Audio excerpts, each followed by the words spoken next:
c'est bel et bien une vivace, mais une vivace vraiment balèze. Cette vivace balèze, eh bien, c'est une Persicaria polymorpha ou renouée polymorphe. Vous entendez, Persicaria, oui, c'est la famille des persicaires, donc les polygonacées. Dans les polygonacées, vous avez aussi les rhubarbes, les renouées, etc. Cette Persicaria polymorpha nous vient de Sibérie, d'Himalaya, etc. Donc c'est très rustique. Ce qui est pas mal à cette plante, vous verrez déjà que c'est une plante qui va pousser quand même très fortement. Au début, on dirait à la plantation, elle va pousser à environ... Elle va pousser assez lentement, on va dire ça comme ça. Au bout de 2 ans, cependant, elle peut déjà faire 1,50 m de haut pour autant de large. Et après 4 ans d'attente seulement, vous voyez ici, près de 2,50 m de haut et autant de large. Bref, il faudra lui laisser suffisamment de place, quasiment autant de place qu'un bel arbuste. Ce qui est encore pas mal sur cette Persicaria, ce sont ces fleurs qui arrivent normalement aux alentours du mois de juillet jusqu'en octobre. Ici, on est déjà fin juin, elle est déjà en fleurs, étonnamment, mais elle est déjà en fleurs. Et donc, vous avez des fleurs blanches ainsi, réparties en corymbes, qui vont peut-être devenir un peu plus roses, un peu plus rougeâtres au fil de la saison. Ces fleurs attirent pas mal d'insectes. Ici, il vient d'avoir une petite pluie, donc les insectes sont un peu partis, il y en a quand même qui sont là. Et ça attire aussi pas mal les papillons. Seul petit défaut de ces fleurs, c'est son odeur qui... Je suis un peu désolé de vous le dire ça aussi crûment, mais ça sent un peu l'urine. Cette plante, eh bien, il lui faut...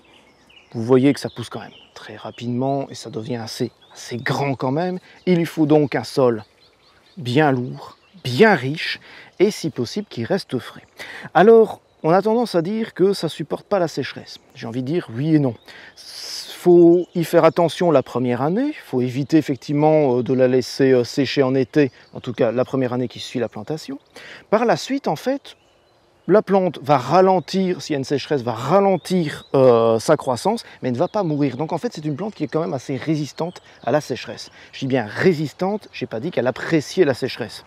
En fait, elle apprécie très nettement avoir quand même un sol qui reste relativement frais, voire même humide en toute saison. Comme c'est une plante qui mange quand même pas mal, un apport de compost au printemps une fois par an sera quand même souhaitable. Cette plante, vous le voyez, elle a tendance, donc on voit ici, c'était la plante mère, elle a tendance à drageonner un petit peu au fil des ans. Alors, c'est pas bien grave, si vous voulez pas de drageons, vous pouvez les retirer simplement à la bêche.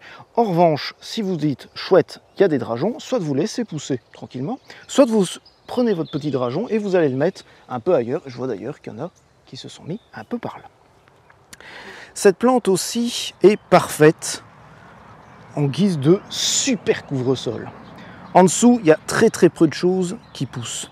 Donc si vous voulez avoir une plante qui est justement facile à vivre, vous avez un sol qui reste bien frais, qui est assez riche, eh bien pourquoi pas tenter la Persicaria polymorpha.